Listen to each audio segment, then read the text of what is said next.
Hi, I'm Danielle Kurtzleben. And I'm Asma Khalid. We're both covering the 2020 presidential campaign for NPR. And we are here to preview the 6th Democratic primary presidential debate for the 2020 race. That's right. And this debate is going to be slightly smaller than what we have seen so far. Only 7 candidates have qualified, and all but one are white. Right. The one non-white candidate who will be on the stage is Andrew Yang. He is Asian American. And all but 2 are men. There will be 2 women on the stage, Minnesota Senator Amy Klobuchar and Massachusetts Senator Elizabeth Warren. And we should point out that California Senator Kamala Harris did qualify for this debate, but she has since dropped out. And, with her departure, this is raising questions around representation for a Democratic Party that relies heavily on the votes of women and people of color, being that there are not, as many of those candidates now on the debate stage. Right, absolutely. And, a few other things will have changed by the time this debate happens. For example, it is happening the week that the House of Representatives is voting on impeachment articles against President Donald Trump.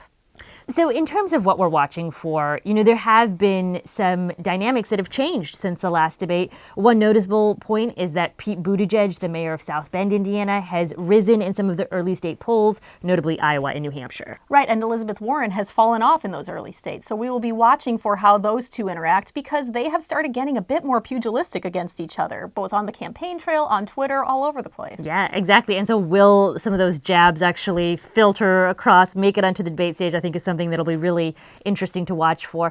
Also, throughout all of these debates, there are 2 candidates in particular who I find have been remarkably resilient, and that is the former Vice President Joe Biden and Vermont Senator Bernie Sanders. What happens on the debate stage doesn't seem to dramatically affect how they are perceived off the debate stage and on the campaign trail. And so, what I'm interested in is better understanding the degree to which any candidate tries to attack Joe Biden, because we've seen in some of the previous debates, attacking Joe Biden hasn't always panned out well for some candidates. If you want to compare records, and frankly, I'm shocked that you do, I am happy to do that.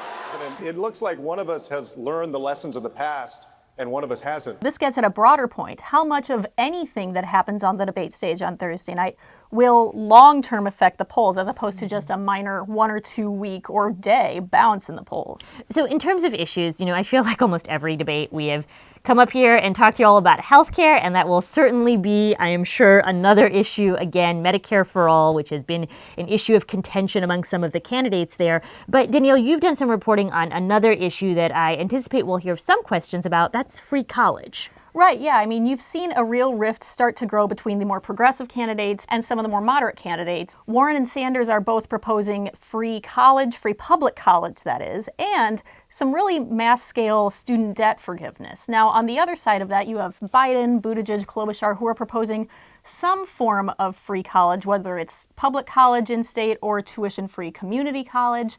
But it's a much lower scale. So one big thing that we'll be watching for is how much that issue also becomes a flashpoint on the level of maybe even supplanting to some degree Medicare for all. So the debate will be hosted by the PBS NewsHour and POLITICO. You can watch it on Thursday night on your local PBS station, or you can listen to it on your local public radio station. And of course, after the debate, you should download the NPR Politics podcast to hear our analysis of the debate and go to npr.org to read our analysis.